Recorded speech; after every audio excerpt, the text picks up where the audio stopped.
following program is produced at and funded by Lyndon State College, the College of the Northeast Kingdom. Coming up tonight on News 7. Threats causing potential harm to a human services office triggered a lockdown earlier today. We've got the latest details. Plus, one of the 3 men accused of murdering a Sheffield woman was in court today for his sentencing. And the winter high school sports season tips off tonight. We'll introduce you to a local team looking to pick up a win on the road. News 7 starts right now. Live from the Vermont Center for Community Journalism, this is News 7 at 5:30. Good evening. I'm Dylan Robichaud alongside Mike Ramondi. A lockdown took place earlier today at the Northeast Kingdom Human Services Office in St. Johnsbury. Between Wednesday night and Thursday morning, 4 threatening phone calls were received by the agency. The state police and the Caledonia County Sheriff's Office were notified. A 3.5-hour investigation revealed the threats to be uncredible, and the lockdown was lifted. NEK Human Services Chief Executive D.W. Bouchard was happy with the outcome. This time, I think it was handled very well. I'm very proud of both the state police and my own staff, as well as the county sheriff. I do believe that we can take this opportunity to learn a few things and to perhaps work even more closely together should this happen again.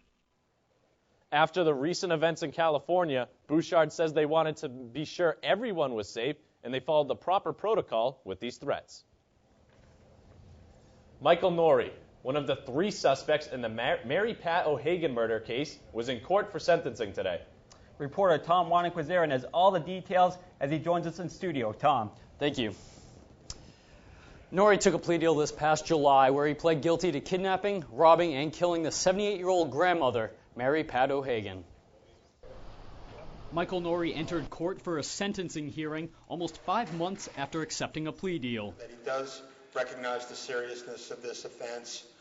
He accepts responsibility for what he's done. Norrie was sentenced to 23 years in jail and the rest of his life on probation. The court acknowledged this case would have a devastating impact on the family if it were to head to trial. Rather than inflicting upon them further emotional pain and suffering, which would no doubt occur if we were to proceed through a lengthy and difficult trial and appeal. In a PSI statement, Michael Norrie said, quote, "There is nothing I can do to bring her back, and I will live with this guilt and regret for the rest of my life." Indeed, no sentence can truly bring justice to the family of Mary Pat O'Hagan. I'm happy he's going to jail. Wish he was staying in jail longer.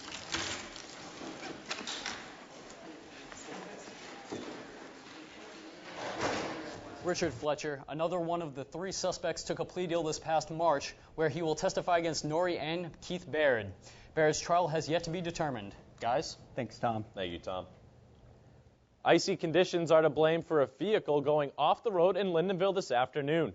According to Lyndonville Police, Chorsum Wechanukro was getting off Interstate 91 northbound on exit 23 at around 1:45 when icy roads caused her vehicle to slide off the ramp. The driver wasn't injured, but the vehicle's front end had severe damage. When she went to move left, she said it was slippery. Her car started to spin. She hit the brakes, and the car started to do, she described it as a 360 off the road and came to arrest. Lyndonville Police Department said road crews out to salt and sand following the accident. And another car crash took place today around 9:30 this morning in East Burke involving 2 cars. Sierra Concannon was driving with an uninsured vehicle and failed to stop at the intersection of Mountain Road and Alpine Road. Due to slippery conditions, Concannon slid into the intersection, hitting another vehicle. There were no reported injuries from the accident. While the wintry weather is bad news on the road, it's a step in the right direction for Huberc Mountain. Resort officials announced today that snowmaking has resumed as a result of lower temperatures and more favorable conditions. The mountain plans to open for the season on December 18th. Snow guns were firing up on the upper Willoughby Summit Trail and will later move to the training house used by Burke Mountain Academy. In addition to man-made snow, the resort picked up about an inch of natural snow powder this afternoon. Opioid abuse is an ongoing problem in Vermont, but Governor Peter Shumlin might have a plan that can help recovering addicts. Shumlin announced a pilot program on Tuesday that can help former addicts stay sober using a medication called naltrexone. Naltrexone is a drug that is injected through a shot and will make the person physically sick if they try to use opiates or alcohol.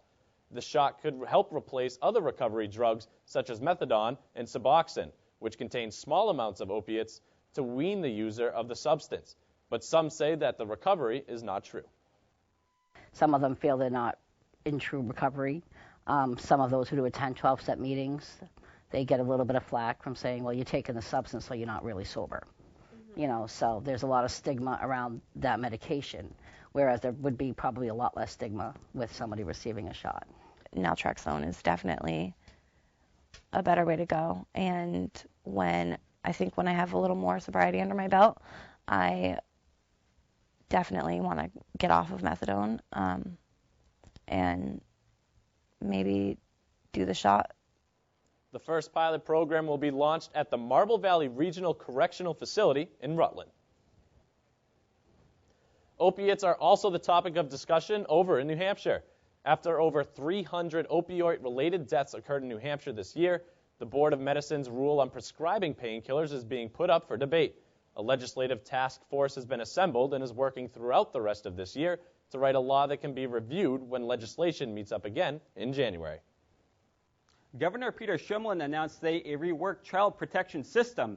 Shumlin says this was brought on by the rise of children in state custody and was primarily driven by parental opiate addiction. The new system will include hirings of over 30 workers, which includes a new judge. These workers will be hired for this spring and summer. If you have received a phone call from 516-345-2134, 607-238-4241, or 607-288-2817, it is a scam. The Linden Police Department said that the recent phone calls have been received by locals. One number states to be someone from Microsoft, saying that there is currently a problem with your computer. If you receive a phone call from any of these numbers, hang up. The FBI has taken the lead in the investigation into the California shooting that left 14 people dead and 21 injured. We are learning more about the male shooter, Saeed Farouk, and whether radical beliefs contributed to his motives. Paul Verkaman is in San Bernardino with the latest. The FBI and other law enforcement officials are piecing together a profile of Saeed Farouk, including who he'd been in touch with, where he traveled, and what may have prompted his actions. If you look at the amount of obvious pre-planning that went in, the amount of armaments that he had, the weapons and the ammunition, there was obviously a mission here. We know that. We do not know why. Farouk was a 28-year-old U.S. citizen with no criminal record and an employee of the county health department. He abruptly left a workplace holiday gathering Wednesday, reportedly angry, and came back with his 27-year-old wife, Tashfeen Malik, and started shooting. The couple was later killed in a shootout. 12 pipe bombs and more ammunition were found at their home. Nobody just gets upset at a party, goes home, and puts together that kind of an elaborate scheme or plan to come back and do that. So there was some planning that went into this. After a meeting with his national security team this morning, President Obama said pinning down that precise motive will take some time. There may be mixed motives involved in this, which makes the investigation more complicated. U.S. officials say Farouk traveled to Saudi Arabia in 2013 for the Hajj, a common trip that would not have raised red flags. Law enforcement officials say Farouk had been in touch with more than one terrorist suspect on the FBI's radar, though not high priority, via phone and social media. In San Bernardino, California, I'm Paul Verkaman.